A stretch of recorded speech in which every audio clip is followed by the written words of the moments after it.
what I believe is the fourth episode of the SEO Teardown. I apologize. I started a little late today.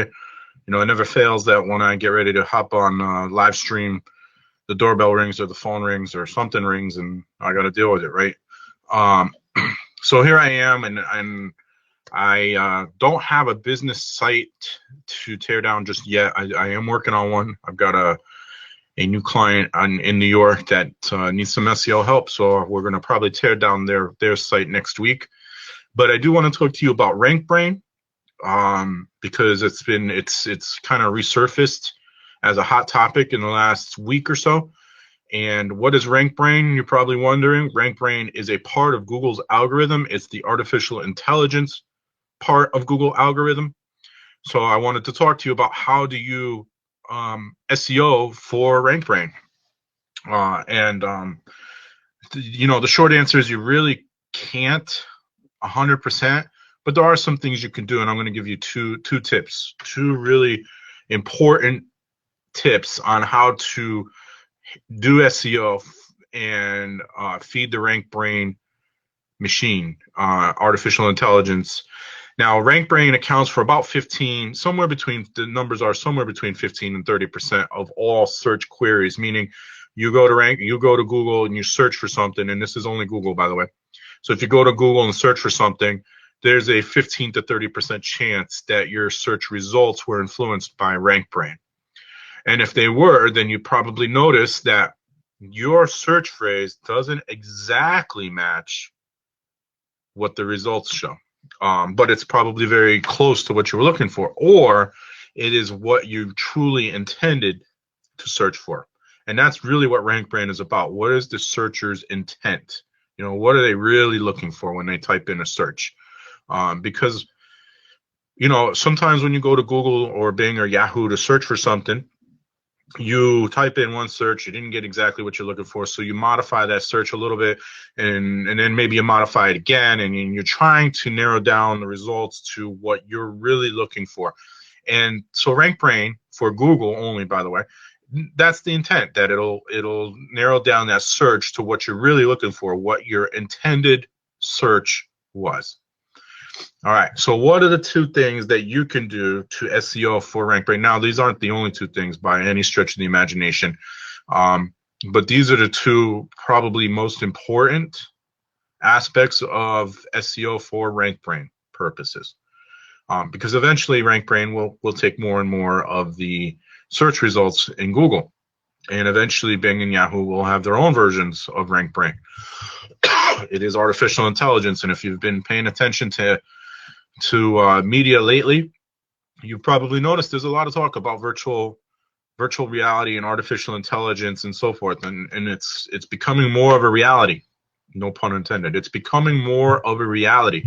Virtual reality, augmented reality, artificial intelligence, all these things are going to become more and more prevalent in society as computers become more and more powerful. And the computer the processor in a single computer is now capable of matching a brain's processing power, or maybe even surpassing it. And that, I'm talking about the computers that you and I use, not so much the supercomputers and so forth out there.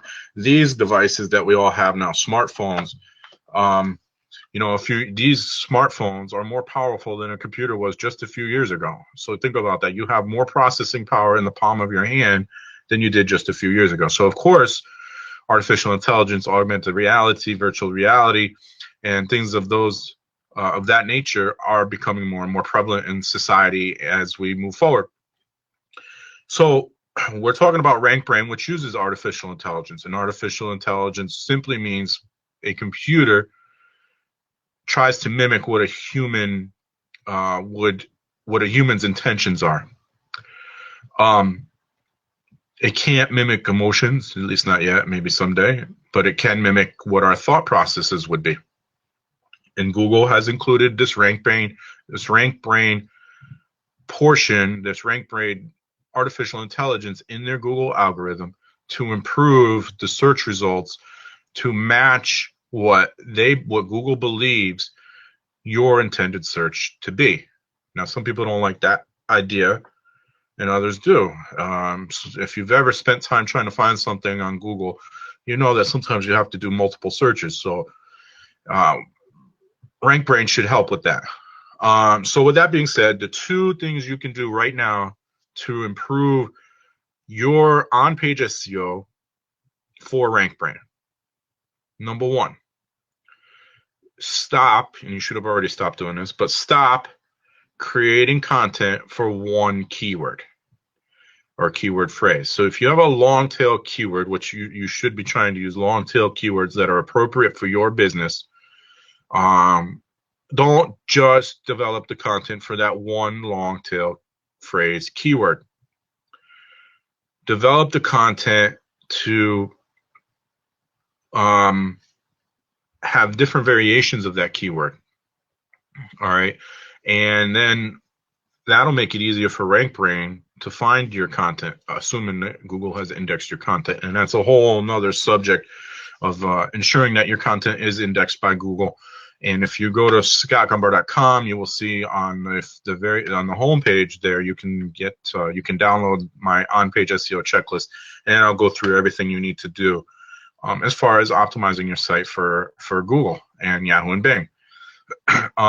So when you're developing content, make sure that your long tail keyword that you've determined to be the focus for your business, and if you've done your keyword research, if you've listened to a couple of the previous episodes of the SEO Teardown, then you know what you need to do to research your keywords.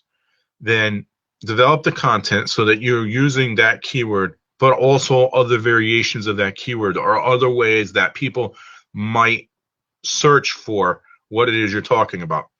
The Google Keyword Planner is an awesome tool for that, as well as some of the other tools that I mentioned in my SEO checklist, because it will not only show you the numbers for the phrase that you put in, but it'll show you some of the other searches based on that phrase. And I'm sorry, I need a drink of water here.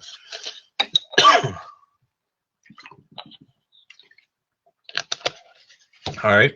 So when you develop that content, make sure that you're using variations on the long tail keyword phrase that you have chosen. Make sure that that long tail keyword phrase is relevant to what you do in your business. And, the second piece of that, number two, not piece, although I did say piece, not piece, but two, is make your content humanistic. Again, this isn't rocket science. This isn't new.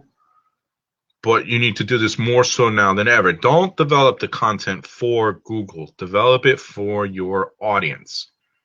If you are developing content for Google, you're going to fail because you're not going to get the engagement. And these are the things that Google looks at. You're not going to get the engagement. You're not going to get the shares. You're not going to get people talking about it, people linking to it. As you become the authority on the subject. You're not going to get all of these things if it's created for Google or for artificial intelligence or for any other computer. You need to create the content for humans so that humans are more likely to interact with it, because these are the things that Rankbrain is going to look at. How does Google and Rankbrain determine who the authority on a particular topic is? Well, some of the ways are, some of the things you can't really control. How long has your website been up? If you just created the website and it hasn't been up long, there's nothing you can do about that. How long did you buy the domain for? If you only purchased it for a year, then Google doesn't think you're as serious about your site as the guy that purchased his for 10 years. Those things are, and there's over 200 signals that Google looks at. But those things, some of them you can control, some of them you can't.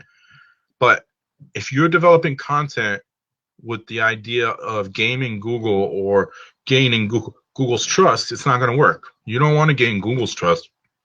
You want to gain your users, your audience trust, because at the end of the day, Rankbrain is trying to mimic what humans think, what humans search for, and what humans want to interact with.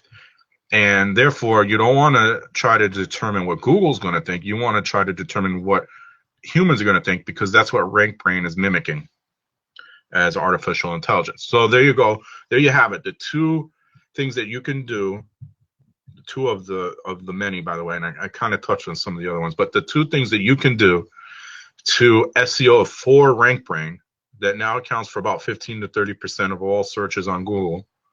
And they are, make sure that you're not just focused on one keyword for your content. So if you're writing a blog piece, don't focus on one long tail keyword. Develop a keyword plan that includes variations of those keywords.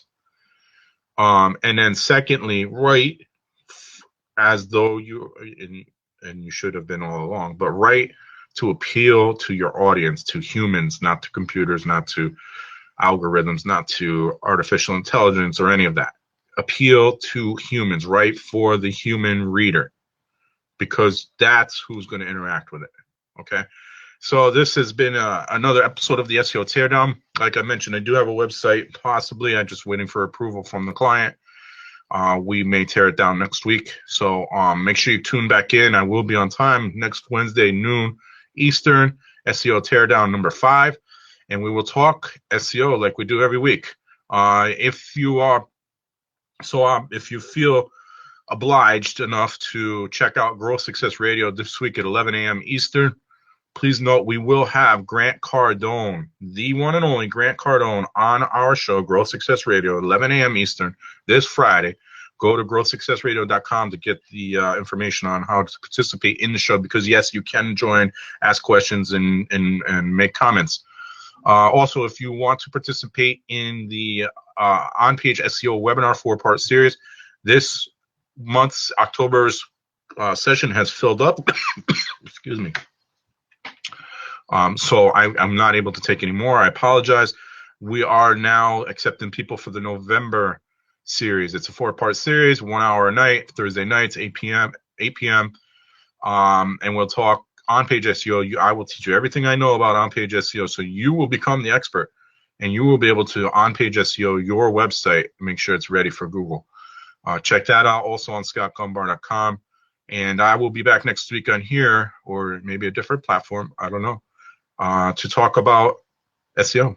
So until next time, keep searching.